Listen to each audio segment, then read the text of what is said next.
All right, we are live once again, people. Gonna be working on commissions for a while, and to pass the time, we're gonna watch some slop on YouTube. So that's why, if you're watching on Twitch, we're on Just Chatting today because there's only so much music you can listen to while you're drawing before you go insane. I've been working on 2 of these commissions, and I've been kind of like hitting my head against the wall because I made it a little complicated, but that's honestly part of the fun. And honestly, it's paying dividends, at least to my eyes. I think it's gonna look fine. It's also me trying to push that 2D line. I don't want my character stuck on a 2D plane. I want the camera to like move and stuff, so that's just how it is. I think both of these are pretty dynamic. This one is more flat, but then it kind of breaks it off at the end because I was like, wait a second. She's moving, but we're not. I want us to move too.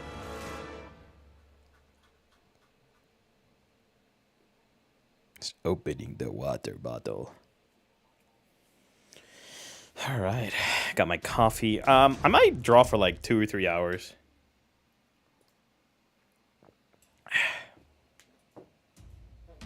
And then I might play some spooky games because honestly, that always gets my blood pumping.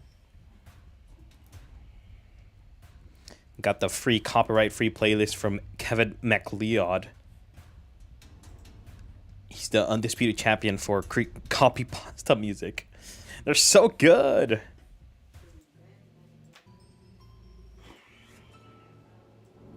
We've all heard this before.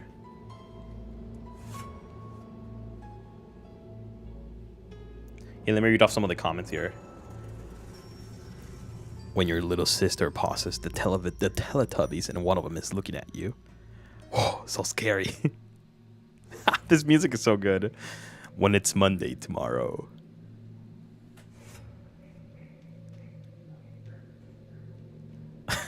Some of them are not that good.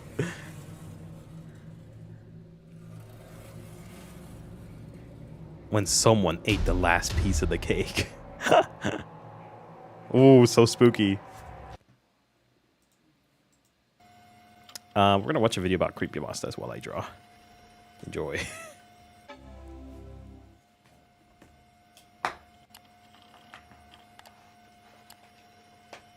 Creepypastas go as far back as the 1990s and originally began as chainmail. Hell yeah. Forward this to 10 people or your dad will leave you or something like that. Though they started taking off when the internet became more mainstream, with the term even coming from copypasta. Get it? Copy, pasta, copy and paste. Being born in 2002, I and many of my middle school friends were fascinated over the scary concepts of Squidward's suicide, the Russian sleep experiment, Mario, and many more. So I thought it would be a nice idea to compile every single original creepypasta story and read them all to you guys. Again, this is part 2. So if you think I missed any, they're probably in part 1. Part 1 did really good with about 75,000 likes, so if this video could reach 100,000 likes, that would be really cool. Hey guys, welcome back to the channel. Yes, it is still Tub, just with a different profile picture. I told you guys in the last video I was gonna Oh man, this video did not get to 100,000 likes. Start recognizing me more now. I knew fan art was going to be crazy with his new logo, and there will be a slideshow dedicated just to fan art at the end of the video. But yeah, here we are, volume 2 of creepypastas. I didn't know the first one was going to do so good. All right, so, well, shout out to you guys for liking my reading. Well, there you go. Or I guess my voice in general. I do want to give full credit to creepypasta.com, as that is where I read directly from, and I do want to give credit to you guys because I went out of my way to ask you guys which stories you wanted me to read, and a lot of these are just from you guys. I am extremely open to doing volume 3. I love this series already. It's very nostalgic to me, and I hope it's nostalgic to you guys too. My goal for this series is to bring one, OG fans of creepypasta some happiness, I guess, from re-listening to these stories, and also showing the newcomers what we used to be hype about. And just like in the last video, I will be popping in after each story to give my opinion on them. And unlike the last video, my eye is working. So yeah, without further ado, let's head on to our first story. Ronald McDonald House. I'm sure Ronald you've heard McDonald of the House. House charity. They provide housing for families of sick kids when they're in the hospital. Seems pretty innocent, right? Well, there's another side to the charity. There's another type of Ronald McDonald House. One that not many people know about. There's one in most big cities. You won't find it by looking for it. It doesn't have an address. It doesn't even have a sign above the door or even windows. No. The only way you'll find it is if you're taken there. That's how I found out. I have never met my real parents. I've been in and out of foster families and group homes here in Detroit since I was a kid. I'm 15 now, and I'm what they refer to as a bad kid. I'm always causing trouble, always getting thrown out in place with another unsuspecting do-gooder who thinks they can help me, and I always prove them wrong. My caseworker sat across the black metal table, looking wary and frazzled. On the table between us was a thick letter-sized brown envelope, my case file. Well, your reputation has preceded you, she said, and now you only have two options: military school in Lansing, Military school, house, which has miraculously cleared you for acceptance. I don't have the patience for drill sergeants at 5 a.m. And how bad could a halfway house named after a fast food clown possibly be? Ronald McDonald House it was. Dark clouds loomed above me the day I climbed into I did the same. Caseworker's town car. My few belongings in a backpack and the clothes on my back. That's all I could take. One of the few belongings I had was a photo album filled with pictures of all the foster families I had been with. It was nice to remember some of them, even though I had royally fucked it up each time. I've had a few cases who went through the Ronald McDonald House, the caseworker said from the front seat. Things went so well for those kids. I never had to transfer them anywhere else. In fact, the house took over their case files and everything. We drove into downtown Detroit, past all the familiar landmarks. I had been thrown out of one foster home just outside town because I snuck into downtown Detroit with some neighbor kids to sneak into a dive bar. Good times. Well, here we are.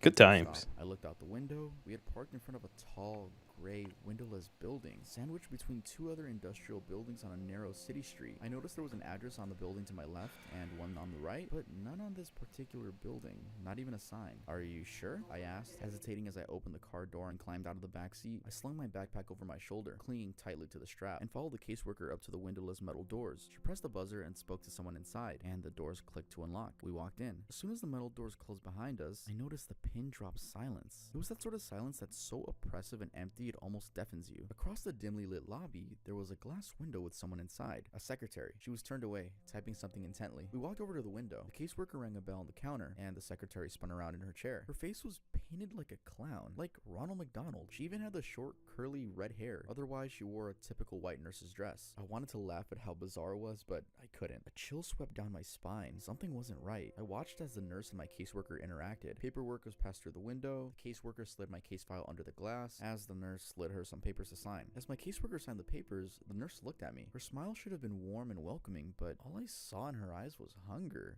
I can't stay here. I stammered. Hunger? What? School in Lansing.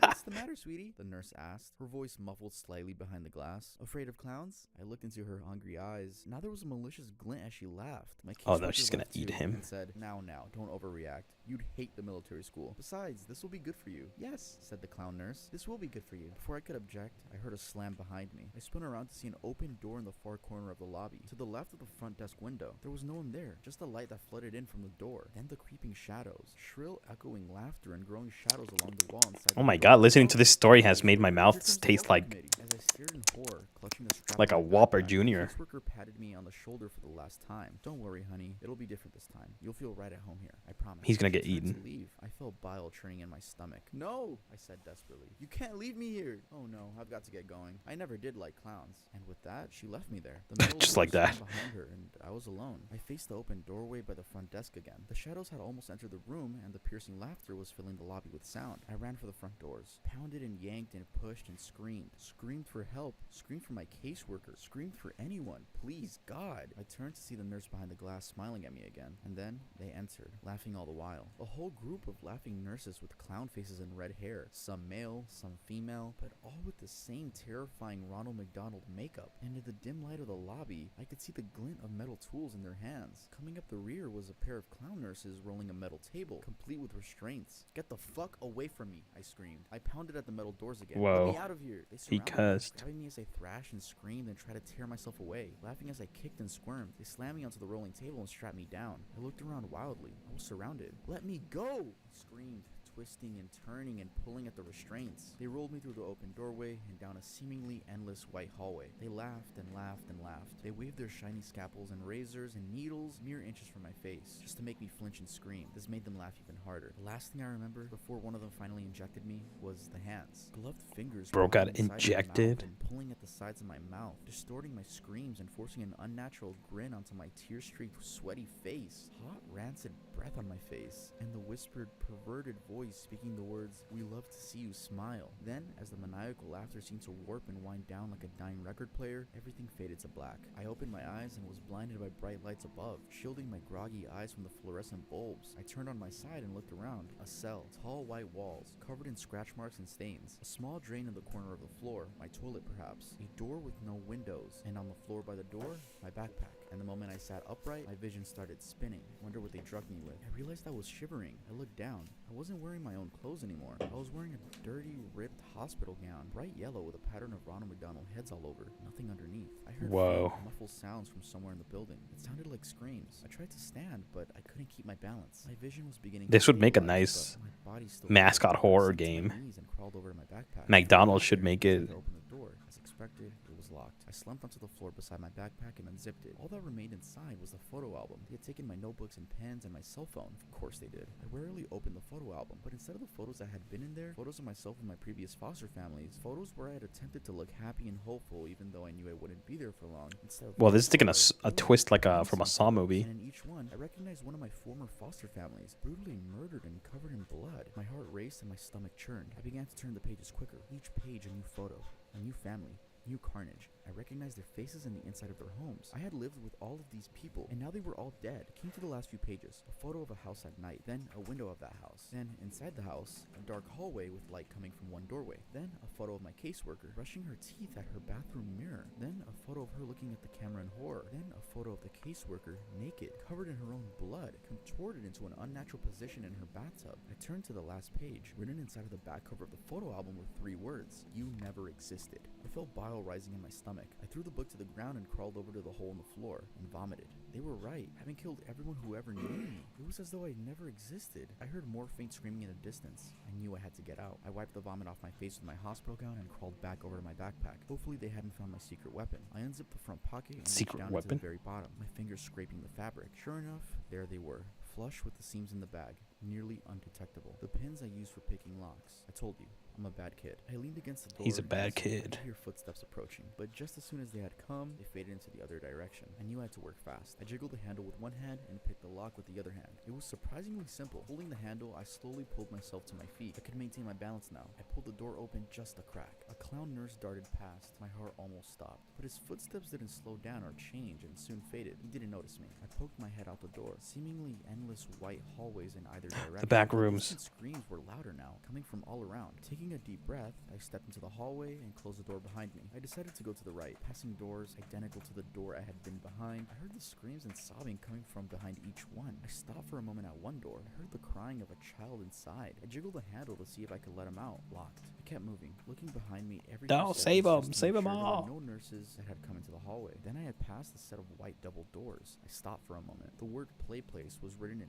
tall, thin letters across the width of both doors. I heard more screaming coming from within, the screams of multiple people, and laughter, the insane, shrill laughter of the clown nurses. I shuddered. I was afraid to find out what sort of torture was happening inside, and I knew I had to keep moving. I saw a door ahead with a stairway symbol. I headed for it. As I opened the door, I glanced behind me and saw 2 clown nurses emerging from the play place room. Their white nurse outfits were covered in streaks of blood. I quickly shut myself into the stairwell, hoping they hadn't noticed me. The stairwell was dimly lit, with cement walls and rusty railings. I looked behind at the door I just closed. There was a red number 5 on the door, so I must be on the 5th floor. I decided I had to get to ground level. Each footstep echoed as I began to descend the stairs. I couldn't hear the screaming anymore, just a low, deep humming sound, like pipes in the walls. It was a welcome respite. I finally came to the door numbered 1.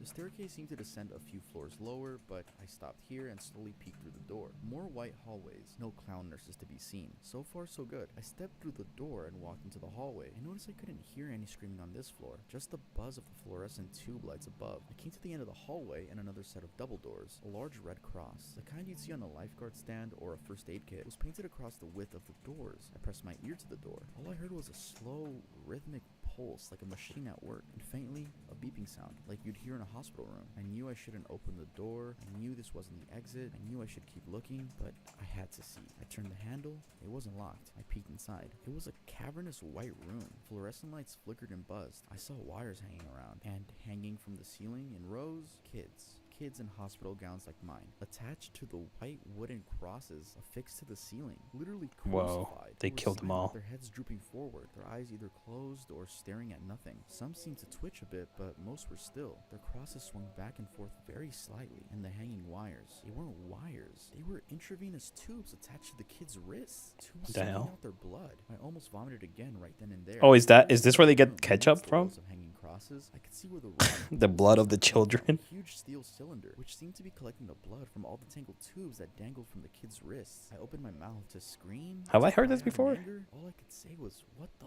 fuck?" That's when the alarms began to sound, loud, piercing, like the police sirens of hell. They must have realized I was missing. I shut the doors and frantically glanced around the hallway to see if anyone was coming. No signs yet. I ran for the stairwell. As soon as I entered the stairwell, I heard laughter from above, echoing and reverberating throughout the stairwell. The clown nurses were coming. I stumbled down the stairs as fast as I could. I must have gone down another 3 stories before I reached the basement. I found myself running through a dark, sewer-like hallway with small light bulbs overhead every 10 yards or so. The smell of decay and rotting flesh grew more and more pungent as I ran. The laughter continued behind me. I managed to glance behind to see a group of them running after me. I saw them come into the light and then become Holy silhouettes crap. again. Their smiling faces and gleaming knives and needles pushing my adrenaline to the max. I ran past alcoves full of stacked, rotting corpses, but I couldn't stop. I couldn't think of anything but escape. I turned to a corner and found myself facing the metal rungs of a ladder in the wall. I climbed until my head smacked the ceiling. Below me, the shadows and laughter grew closer. Their footsteps slowed. They were close and they knew it. I pushed at the ceiling above me, heaving upward and panting and screaming. The clowns were below me, laughing and waving their scalpels. Something cut my leg. I screamed and pushed one last time. The ceiling gave way as a manhole cover slammed onto asphalt above. A circular opening. I climbed out and frantically pushed the manhole cover back over the hole, blocking out the laughter of the clown nurses below. I laid there on top of the manhole cover for a few minutes as I caught my breath. Rain fell onto my skin. The turbulent night sky above was a welcome sight. I looked around. Abandoned buildings, broken glass, no lights, no cars, no signs of any life at all. A police siren somewhere in the distance, then silence. I climbed to my feet. Pain shot through my leg. I looked down and saw the cut on my ankle where a clown nurse had slashed me. Bastards. Limping the best I could, I started Bastards. to walk. Hello? I called out. The only answer was a distant roll of thunder. Somebody, help me, please. My foot fell on something soft and mushy. I looked down.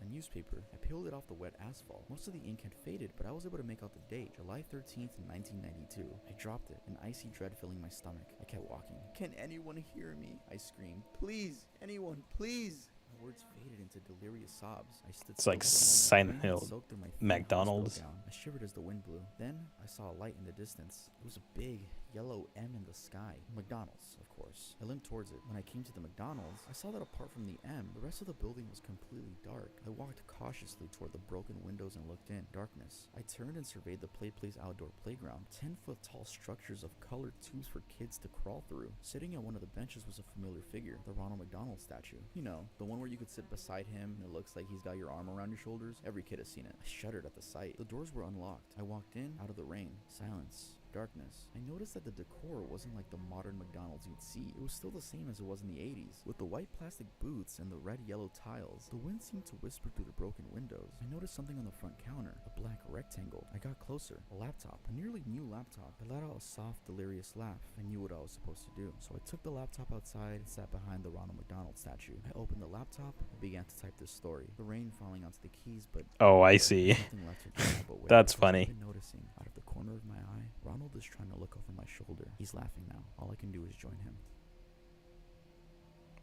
The ending feels like they didn't know how to end it. So Ronald McDonald House. I actually kind of like this one. I just hate like the shock value of like the children being dead. Like it's like, kind of a cop out, I guess. I don't know. There's something about like that will always be creepy. I feel like that will always be creepy. So just putting like dead kids in your story is just like, kind of lame. It's always funny when the stories when they're like, yes, this is true. You've probably heard of the Ronald McDonald House by now. It's like, bro, stop. No, we haven't heard of the fucking Ronald McDonald House. There is something creepy about that statue though. I got a picture with the statue actually. If I find it, I'll put it in this video right now. But I got a picture with that statue, so I'm just saying, like, I'm like the creepypasta king at that point. That one wasn't even funny. Let's just head on. Let's just head on to the next video. I mean, let's head on to the next story.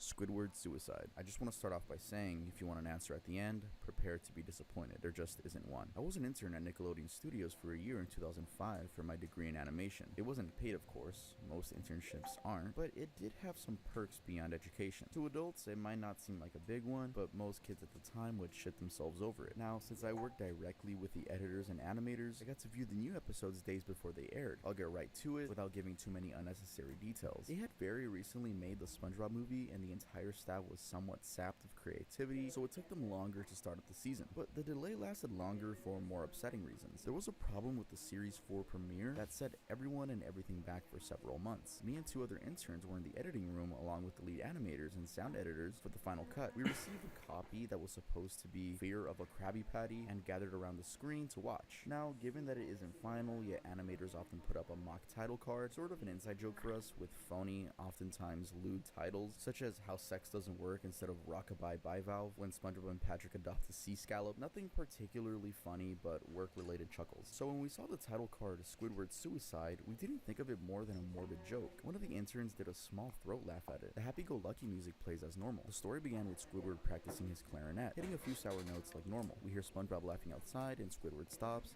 yelling at him to keep it down as he has a concert that night and needs to practice. SpongeBob says okay and goes to see Sandy with Patrick. The bubble splash screen comes up and we see the ending of Squidward's concert. This is when things began to seem off. While playing, a few frames repeat themselves, but the sound doesn't. At this point, sound is synced up with the animation, so yes, that's not common. But when he stops playing, the sound finishes, as if the skip never happened. There's slight murmuring in the crowd before they begin to boo him. Not the normal cartoon booing that's normal in the show, but you could very clearly hear malice in it. Squidward's in full frame and looks visibly afraid. The shot goes to the crowd, with SpongeBob in center frame, and he too is booing, very much unlike him. This isn't the oddest thing though. What is odd is everyone had hyper-realistic eyes, very detailed, clearly not shots of real people's eyes, but something a bit more real than CGI. The pupils were red, some of us looked at each other, obviously confused, but since we weren't the writers, we didn't question its appeal to children yet. The shot goes to Squidward sitting on the edge of his bed, looking very forlorn. The view out his porthole window is of a night sky, so it isn't very long after the concert. The unsettling part is at this point, there's no sound. Literally no sound. Not even the feedback from the speakers in the room. It's as if the speakers were turned off, though their status showed them working perfectly. He just sat there, blinking, in this silence for about 30 seconds. Then he started to sob softly, put his hands, or tentacles, over his eyes, and cried quietly for a full minute more. All the while, sound in the background very slowly growing from nothing to barely audible. It sounded like a slight breeze through a forest. The screen slowly begins to zoom in on his face. By slow, I mean it's only noticeable if you look at shots 10 seconds apart side by side. His sobbing gets louder, more full of hurt and anger. The screen then twitches a bit, as if it twists in on itself for a split second and then goes back to normal. The wind through the trees sound gets slowly louder and more severe, as if a storm is brewing somewhere. The eerie part is the sound, and Squidward's sobbing. It sounded real, as if the sound wasn't coming from the speakers, but as if the speakers were holes the sound was coming through from the other side. As good as sound as a studio likes to have, they don't purchase the equipment to be that good to produce that sound of quality. Below the sound of the wind and sobbing, very faint, something sounded like laughing. It came at odd intervals and never lasted more than a second, so you had a hard time pinning it. We watched this show twice, so pardon me if things sound too specific, but I've had time to think about them. After 30 seconds of this, the screen blurred and twitched violently, and something flashed over the screen, as if a single frame was replaced. The lead animation editor paused and rewound frame by frame. What we saw was horrible. It was a still photo of a dead child. He couldn't have been more than 6. The face was mangled and bloodied, one eye dangling over his upturned face popped. He was naked down to his underwear, his stomach cruelly cut open, and his entrails laying beside him. He was laying on some pavement that was probably a road. The most upsetting part was that there was a shadow of the photographer. There was no crime tape,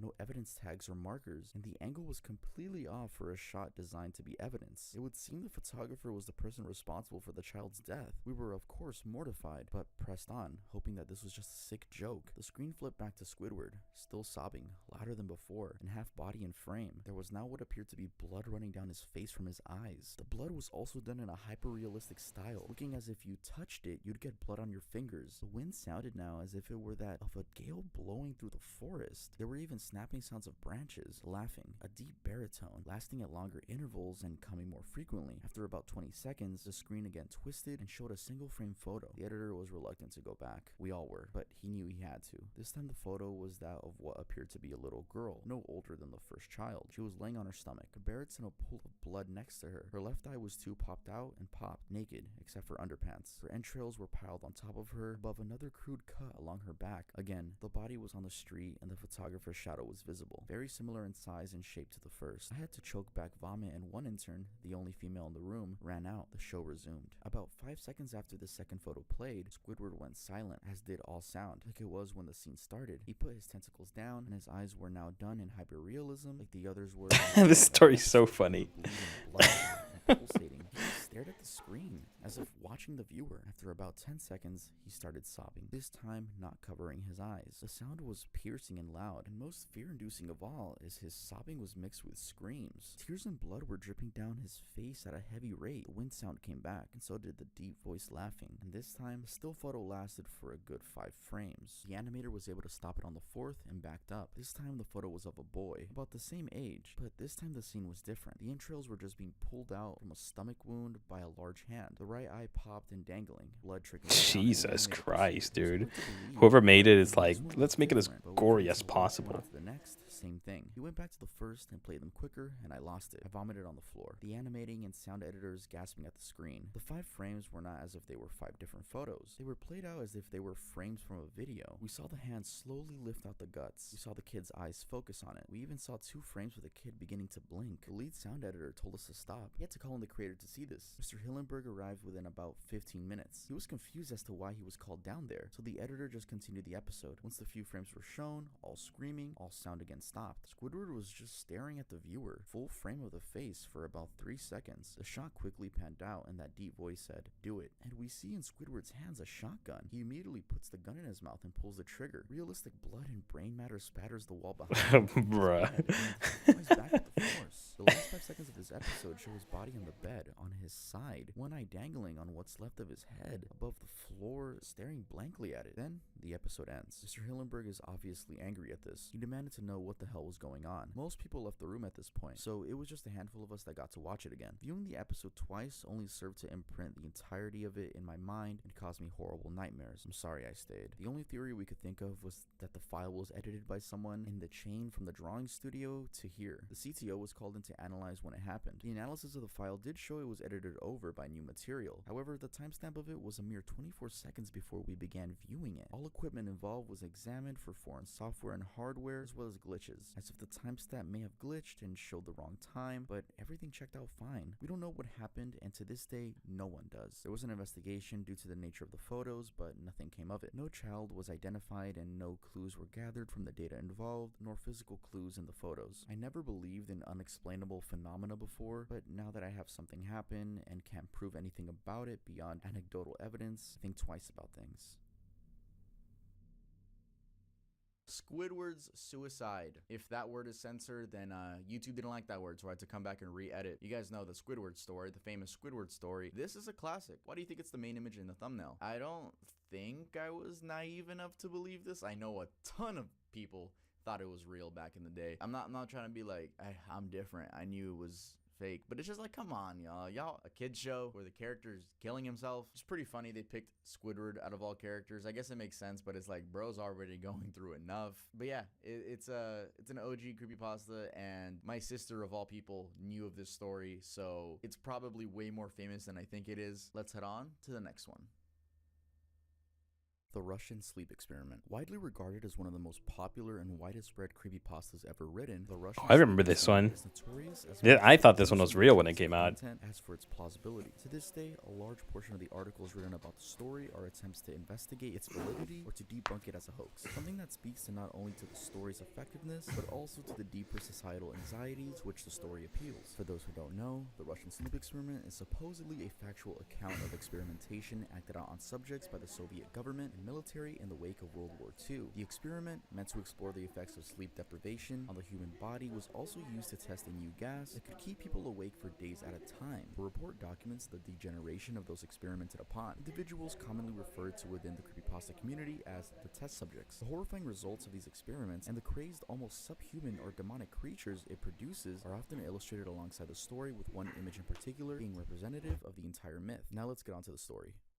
Russian researchers in the late 1940s kept 5 people awake for 15 days using an experimental gas-based stimulant. They were kept in a sealed environment to carefully monitor their oxygen intake so the gas didn't kill them, since it was toxic in high concentrations. This was before the closed-circuit cameras, so they had only microphones and 5-inch thick glass porthole-sized windows into the chamber to monitor them. The chamber was stocked with books, cots to sleep on, but no bedding, running water, and a toilet, and enough dried food to last all 5 for over a month. The test subjects were political prisoners deemed enemies of the state during World War II. Everything was fine for the first 5 days. The subjects hardly complained, having been promised falsely that they would be freed if they submitted to the test and did not sleep for 30 days. Their conversations and activities were monitored, and it was noted that they continued to talk about increasingly traumatic incidents in their past, and the general tone of their conversations took on a darker aspect after the 4-day mark. After 5 days, they started to complain about the circumstances and events that led them to where they were and started to demonstrate severe paranoia. They stopped talking to each other and began alternately whispering to the microphones and one-way mirrored portholes. Oddly, they all seemed to think they could win the trust of the experimenters by turning over their comrades, the other subjects in captivity with them. At first, the researchers suspected this was an effect of the gas itself. After 9 days, the first of them started screaming. He ran the length of the chamber repeatedly, yelling at the top of his lungs for 3 hours straight. He continued attempting to scream, but was only able to produce occasional squeaks. The researchers postulated that he had physically torn his vocal cords. The most surprising thing about this behavior is how the other captives reacted to it, or rather didn't react to it. They continued whispering to the microphones until the second of the captives started to scream. The 2 non-screaming captives took the books apart, smeared page after page with their own feces, pasted them calmly over the glass portholes. The screaming promptly stopped, so did the whispering to the microphones. After 3 more days passed, the researchers checked the microphones hourly to make sure they were working, since they thought it was impossible that no sound could be coming from the 5 people inside. The oxygen consumption in the chamber indicated that all 5 must still be alive. In fact, it was the amount of oxygen 5 people would consume at a very heavy level of strenuous exercise. On the morning of the 14th day, the researchers did something they said they would not do to get a reaction from the captives. They used the intercom inside the chamber, hoping to provoke any response from the captives they were afraid were either dead or vegetables. They announced, "We are opening the chamber to test the microphones. Step away from the door and lie flat on the floor or you will be shot. Compliance will earn one of you your immediate freedom." To their surprise, they heard a single phrase in a calm voice respond, "We no longer want to be freed." Debate broke out among the researchers and the military forces funding the research. Unable to provoke any more response using the intercom, it was finally decided to open the chamber at midnight on the 15th day. The chamber was flush of the stimulant gas and filled with fresh air, and immediately voices from the microphones began to object. 3 different voices began begging, as if pleading for the life of loved ones to turn the gas back on. The chamber was open and soldiers sent in to retrieve the test subjects. They began to scream louder than ever, and so did the soldiers when they saw what was inside. 4 of the 5 subjects were still alive, although no one could rightly call the state that any of them were in life. The food rations past day 5 hadn't been so much as touched. There were chunks of meat from the dead test subjects' thighs and chest stuffed into the drain in the center of the chamber, blocking the drain and allowing 4 inches of water to accumulate on the floor. Precisely how much of the water on the floor was actually blood was never determined. All 4 surviving test subjects also had large portions of muscle and skin torn away from their bodies. The destruction of flesh and exposed bone on their fingertips indicated that the wounds were inflicted by hand, not with teeth as the researchers initially thought. Closer examination of the position and angles of the wounds indicated that most, if not all of them, were self-inflicted. The abdominal organs below the ribcage of all 4 test subjects had been removed, while the heart, lungs, and diaphragm remained in place. The skin and most of the muscles attached to the ribs had been ripped off, exposing the lungs through the ribcage. All the blood vessels and organs remained intact. They had just been taken out and laid on the floor. Fanning around the eviscerated but still living bodies of the subjects, the digestive tract of all 4 could be seen to be working, digesting food. It quickly became apparent that what they were digesting was their own flesh that they had ripped off and eaten over the course of the days. Most of the soldiers were Russian special operatives at the facility, but still many refused to return to the chamber and remove the test subjects. They continued to scream to be left in the chamber and alternately begged and demanded that the gas be turned back on. To everyone's surprise, the test subjects put up a fierce fight in the process of being removed from the chamber. One of the Russian soldiers died from having his throat ripped out. Another was gravely injured by having his testicles ripped His throat,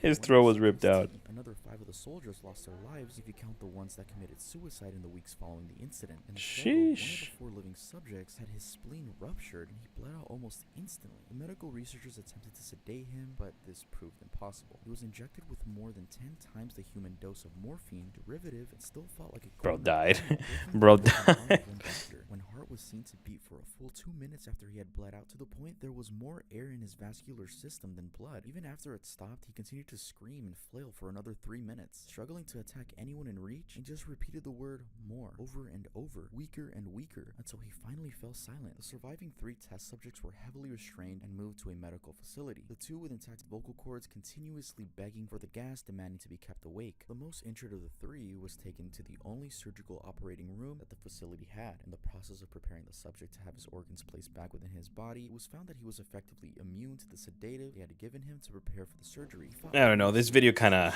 The anesthetic gas was brought kind out of to put him bored under. He me. managed to tear most of the way through a 4-inch wide leather strap on his wrist, even though the weight of a 200-pound soldier was holding I him. love John A pair Wolf. of YouTubers recently spent 1 week at Let's see what else he took out.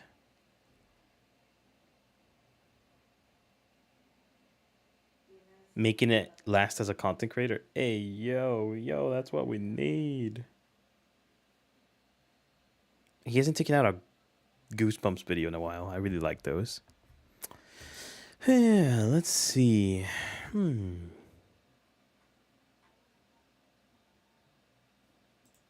for 1 Yeah, year. let's fucking do it. Look high quality, the ones that I've heard good things about. But in this video, I'm going to Let's be do it. purposefully seeking out the bad ones. I used to play bad horror games all the time. In fact, some of the most treasured moments on this channel unfortunately come from me playing bad horror games. And what can I say? I'm feeling nostalgic today. It's time to tap back into that feeling of playing something just really terrible. But how bad are we talking? I mean, how bad could horror games really be? That's what we're gonna find out. Okay, we're gonna search by tag horror, sort by user reviews, and these are all the top rated ones right here, 99% and all that. We don't want that. We wanna start going down. Oh, Dread Out? Oh, 74%? Okay. That's actually further than I thought. Okay, here we are. We're starting to get into the thumbs down territory here. Poltergeist. Wow, I played that 8 years ago. Dying Night Sex with Zombie. Oh, some of these are sex games. Oh, maybe I should have adjusted my settings to not show these. This game is just called Dog, and it's just a picture of Doge that counts up, so that's kind of the quality that we're dealing with here. Just Another Night is a first-person psychological horror game. Great, we're off to a fantastic start. You play as an ordinary office worker who has recently moved to an unfamiliar city. Everything seems normal. New apartment, new coworkers, and your first day on the job. But the very next day, reality begins to crumble. 12 mixed reviews. Let's give it a shot. Developer Room 13 Games. And, oh, it's this developer. Oh, no.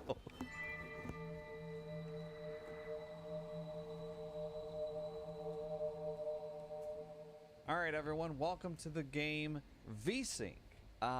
There's no game logo. This is the main menu. There's just a Nice. checkbox for VSync. Start and quit. Let's go ahead and start it up. I moved. New city, new life. After years of monotonous work, I finally received a promotion. This is my chance to start from scratch. I rented an apartment closer to the office, and the landlord is supposed to hand over the keys today. I don't know anyone in this city. I have no friends or family nearby, but maybe that's for the best. Time to get ready. A new life awaits me on my first day. Wait, so your promotion had you move? Whatever, I'll play along with it. Fine. Alright, talk to the landlord. Okay. Yeah, you know what? Not only do you not know anyone here, but it appears no one lives here. You've moved to an abandoned city. Hi there. Oh, you must be Alex. I'm Christian. We spoke on the phone. Welcome. It's nice to meet you. Thanks for waiting. Here are the keys. The door sticks sometimes. Don't be alarmed. Just turn the knob a little harder. The neighborhood here. quiet, I guess. Is that right? No, it's nothing. Just kidding. Well, get settled in. I'll see you around. See you around. Thank you.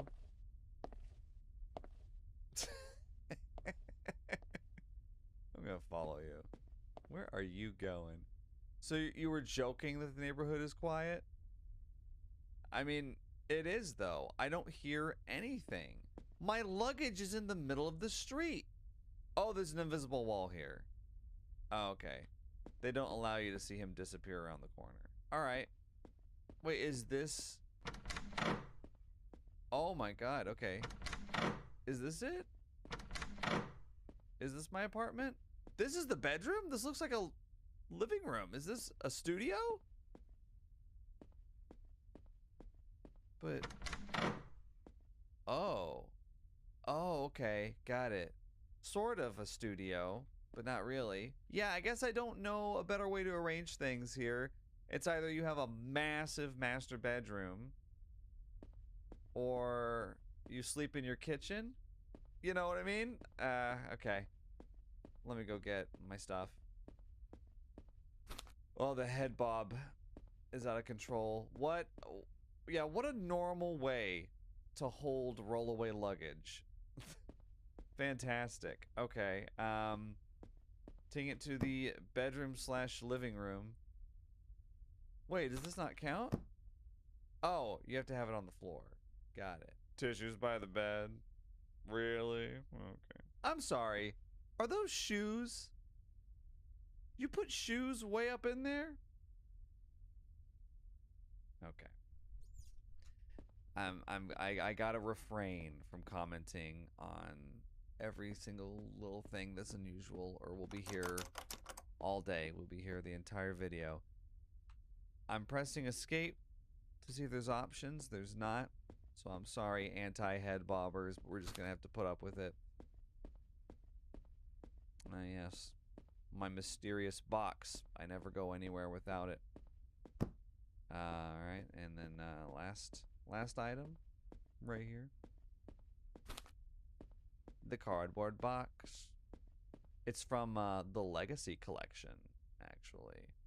Yeah, the Destination Platinum color blue ocean. Quantity 8 pieces. Wonder what that could possibly be. Alright.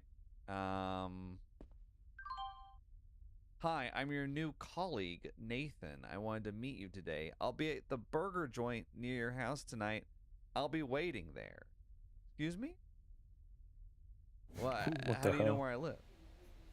Well, an evening at a burger joint sounds good. I'll get to know Nathan better. We're colleagues now, after all. All that's left to do is wait. Okay. We're just gonna sit and stare at the wall for a couple hours. Time to meet Nathan at the burger joint. I like the idea that I waited in this doorway for hours. Oh no, we put our stuff away. Okay, we were doing stuff. Kind of looks like it just disappeared, but sure. Okay, burger joint. You said it's nearby. Let's see. There's laundry right there. Nothing makes me more immersed in a horror game than a good head bob. And we've got it in spades here. Best burger. Wow. There's one person here. And it's Nathan. This is what Nathan does when he waits for people. He just sits there and stares straight ahead. But his head snaps to attention when you walk up. Hey, you must be Alex. Nice to finally meet you in person. I'm Nathan from sales. Nice to meet you. Yes, I just arrived recently. Still looking around. I understand. I went through the same thing. At first, everything seems strange, but the city is normal. The main thing is not to get lost. Did you find the burger joint easily? Yes, no problem. It's right here. You can't miss it. Great. I thought it would be convenient to meet somewhere nearby. I'm going to ask the question again. How does he know where I live? Yes, that's a great idea. I'll go order something at the counter and then I'll join you. Of course, I'm here. I'm not going anywhere. Are you planning on eating here at the restaurant? The place to eat food at, Nathan? Okay. Even after I leave, he still is staring at where I was. Okay. Hello? Are you real or am I dreaming again? Okay. You know what? Not a bad line, but it's not going to work on me. I'm here for food. I'm here for professional reasons. Oh, sorry. Hi, what are you getting? One double cheeseburger with jalapeno and Coke. Excellent choice. That guy takes it all the time, too. I love it, too. It helps me with the silence in my head. Okay. Yeah. Now, I'll take this to the kitchen. Don't go, or go. Just don't lose the receipt. Okay, you are walking into an empty, dark room. What?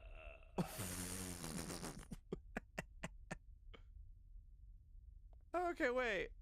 What's with the clown back there? Why did you saunter over here with my food? Okay. That clown didn't do anything to this food, did he? By the way, would it kill Best Burger to put a little ambiance in here? A little elevator music even? Just something. Any kind of atmosphere would be good, don't you think so, Nathan? I said, don't you think so, Nathan? I placed the order. By the way, it's cozier here than I expected. That's because you haven't started working yet. Everything tastes different after the first week in the office. You're the second person who's been preparing me mentally. Okay. I'm just being honest. You work in accounting, right? Yes, tomorrow's my first day. I feel like a new kid at school.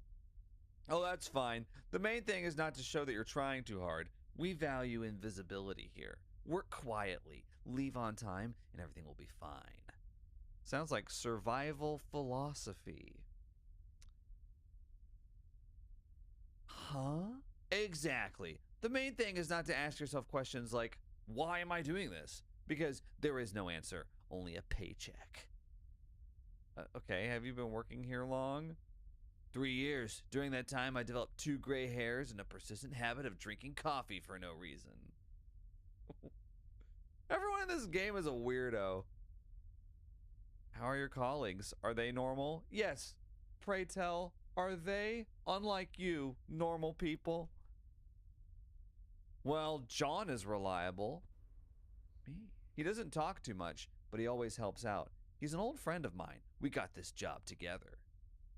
And Natasha? I've heard something unusual about her. She's like a prayer, only with a badge. She's like a prayer, only with a badge. Very religious. Ah, I see. An anthropomorphized prayer. Never thought to describe someone that way. Sometimes it seems like she's not really working for the company, but for someone higher up, spiritually. Yes, I understood what you were saying when you said someone higher up. That sounds a little scary. What? She's just a religious person. What do you mean a little scary? Well, she's kind. She's just herself. Don't joke with her about hell, and everything will be fine. Advice accepted. These are like robot people interacting. These are not real humans. Advice accepted. Oh my gosh. Data input received, you know. You'll meet everyone tomorrow. For now, relax. This may be your last quiet evening for a while. Sounds like a toast?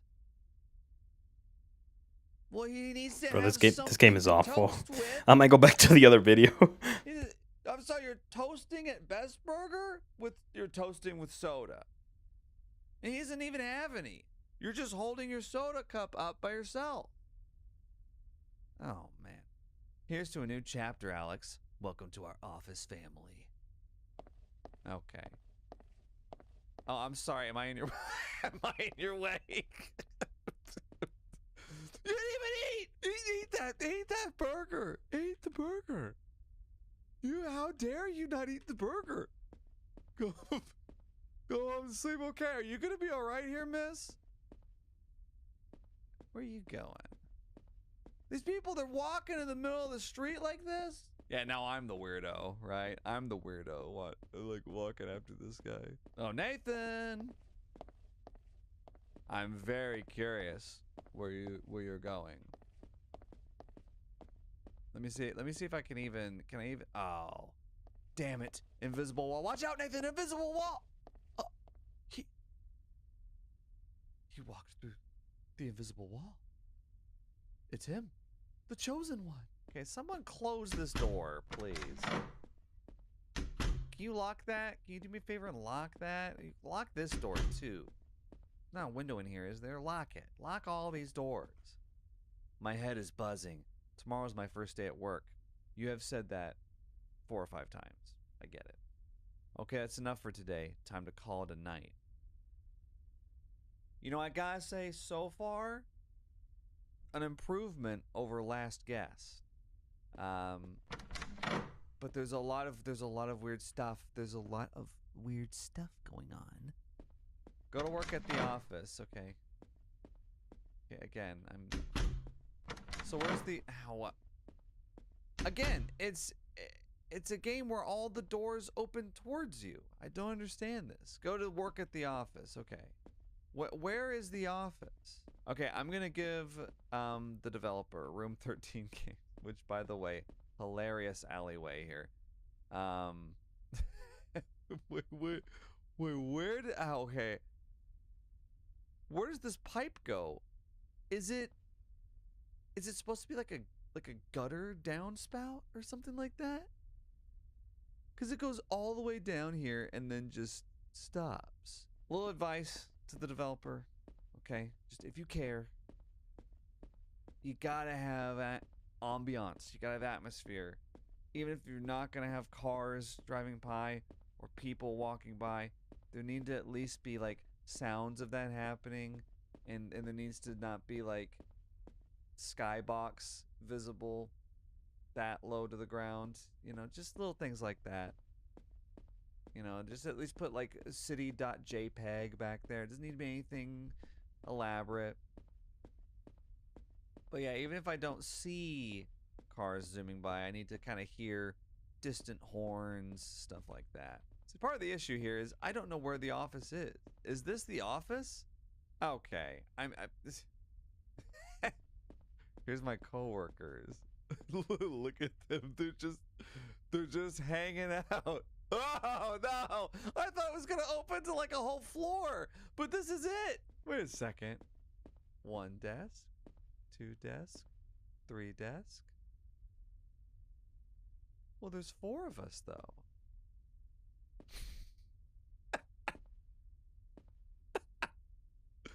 Hello? Well, here's a newbie among us. A couple more weeks and you'll be a zombie too, but at least you'll get paid. Great start. To be honest, I still can't believe I'm here. Look at them going through their little idle animations while I'm talking. I'm talking right now, not you. Everyone says that at first. Then you just stop being surprised. Get out of my face, man. That's because you're just starting out, Alex. Everything new seems scary, but God doesn't lead us where we shouldn't be.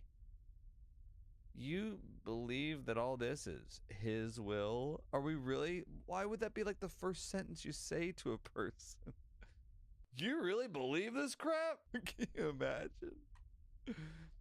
Absolutely. Even if you don't feel it yet, every place, every person is part of His plan. You didn't just come here to work. Everything has meaning, even numbers. Not in the figures, that's for sure. I checked. Don't joke about it, Nathan. We've been given time to serve, not just the company, but the truth. Work is also a form of service if you do it with a pure heart. Okay, does this place have an HR or something? Like, don't tell me you're HR. That's worst case scenario. She's always like that, but you get used to it. When Natasha speaks, it's as if fragrant air spreads around her. What? Interesting. I never thought of work as a mission. And that's a shame. The world right now is only held together by those who do their part with faith. Doubt comes from weakness, and you're not weak, Alex. I can feel it. Thank you. I'll try not to let you down. Well, That's it. You're officially blessed. You can start working now. Or at least sit there and pretend. If you get very tired, just ask Natasha to pray for the report. By the way, I really do pray before every new task, and it helps. Try it. Even a short prayer can change your day. If the report goes through tomorrow without any problems, you'll be the first person I thank. Oh wait, that's me. The text is... There need to be like names next to them, I think. Be careful, or you'll end up in an accounting monastery. By the way, where's my desk? Oh yes, I almost forgot. Your throne is over there in the far corner. See where the Wi-Fi signal is weak and the ventilation blows like the breath of the office? But it's quiet. No one is breathing down my neck. And that's a good thing. Solitude is the best way to focus and hear your inner voice. Maybe that's where you're meant to start your journey. God, these guys are yappers. And if anything happens, we're right here. Well, that sounds like an adventure. I can't get a read on these people. I mean, she's very, stereotypical and everything. This guy, for example, it's like 1 minute he's razzing me. He's like, yeah, you're over there in the corner where there's no Wi-Fi and the air's blowing on you. And then he's just like, we're here for you if you need anything.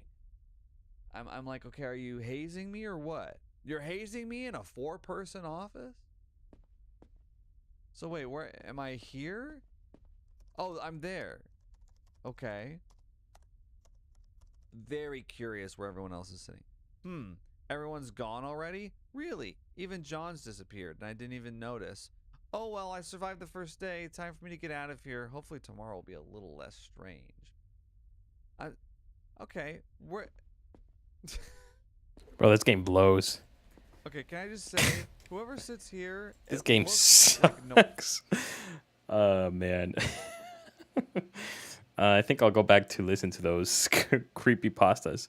Look, there's another channel here. The entire creepypasta iceberg. Shit, let's watch it. This is it. The longest video in the history of this channel, and likely will never be surpassed. The ultimate creepypasta collection supercut, featuring the most well-known classics from the 2010s and beyond. Some of the best and worst. I mean, I'm sold. Internet storytelling Giga, what's has to offer. up? How's it A lot of going? cringe, some genuinely creepy tales, and mostly nostalgia for people like me who grew up with Working these on stories, commissions. good and bad. This is the entire creepypasta collection, aka the perfect video for bedtime.